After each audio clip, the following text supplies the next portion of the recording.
Pernah gak sih kamu ngerasa stres karena selalu ditambahin tugas? Misalnya, pas kerja di deadline, ada aja yang bilang, bisa bantu ini gak? Dalam hati kamu mungkin teriak, gak bisa, ini udah terlalu banyak. Dan akhirnya kamu terpaksa mengangkat tanggungan itu meski udah tahu kamu hampir meledak.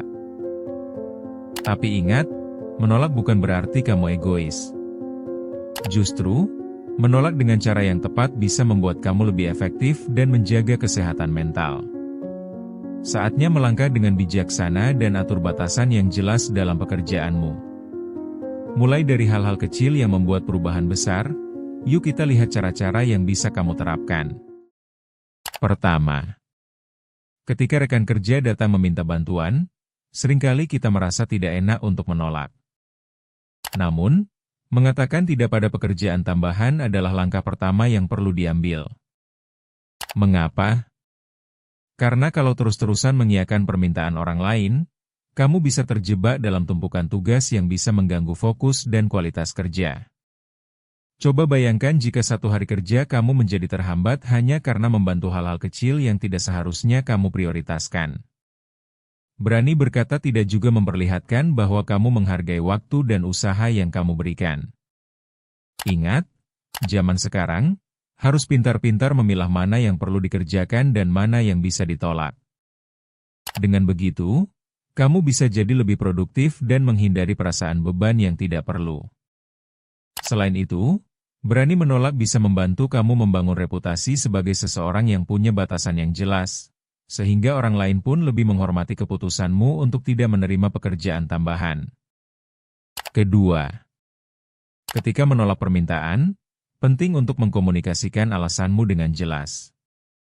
Cobalah menjelaskan dengan bahasa yang sederhana dan langsung tentang mengapa kamu tidak bisa mengambil pekerjaan tambahan itu. Misalnya, maaf, saya sedang fokus menyelesaikan proyek ini dan tidak bisa membantu saat ini. Dengan komunikasi yang transparan, teman kerjamu akan lebih menghargai pilihanmu. Menghindari pernyataan yang ambigu dan langsung menunjukkan batasanmu dapat membantu orang lain memahami tanpa merasa terabaikan atau tersakiti. Sehingga, pertemanan dan hubungan kerja tetap terjaga dengan baik. Semakin jelas kamu dalam berkomunikasi, semakin kecil kemungkinan mereka akan meminta lagi di lain waktu.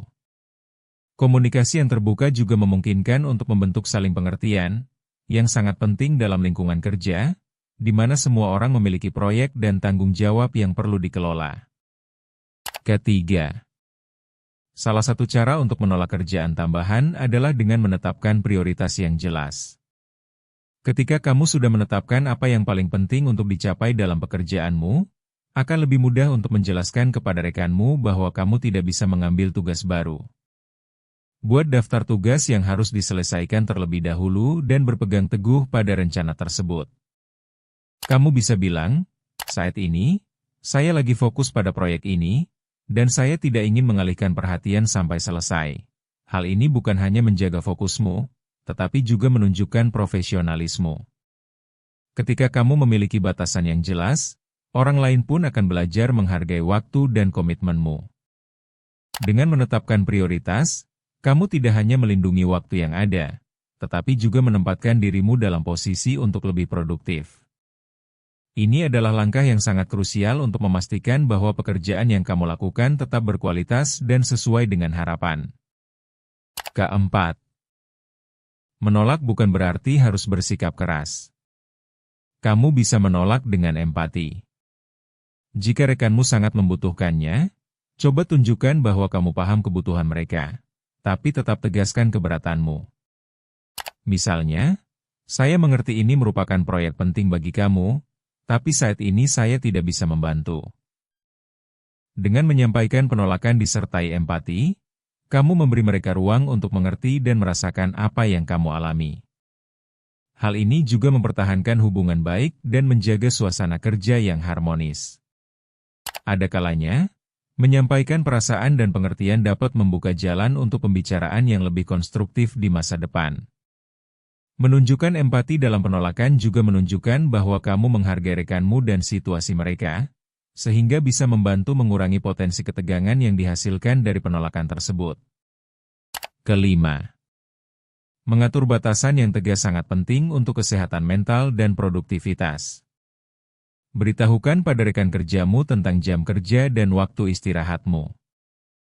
Misalnya, saya biasanya tidak ambil pekerjaan freelance di luar jam kantor. Dengan cara ini, orang akan lebih menghargai waktumu dan tahu kapan kamu bisa atau tidak bisa membantu. Namun, ingat juga untuk tetap fleksibel jika memang situasi mendesak. Keseimbangan antara menegakkan batasan dan fleksibilitas akan membuatmu tetap dihargai sebagai rekan kerja yang bisa diandalkan. Batasan yang jelas juga membantu terhindar dari stres yang tidak perlu akibat beban kerja yang berlebihan.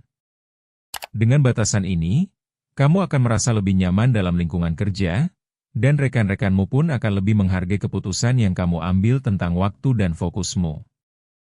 Jangan lewatkan tips lainnya di ruang tumbuh. Bertumbuh itu proses, bukan lomba.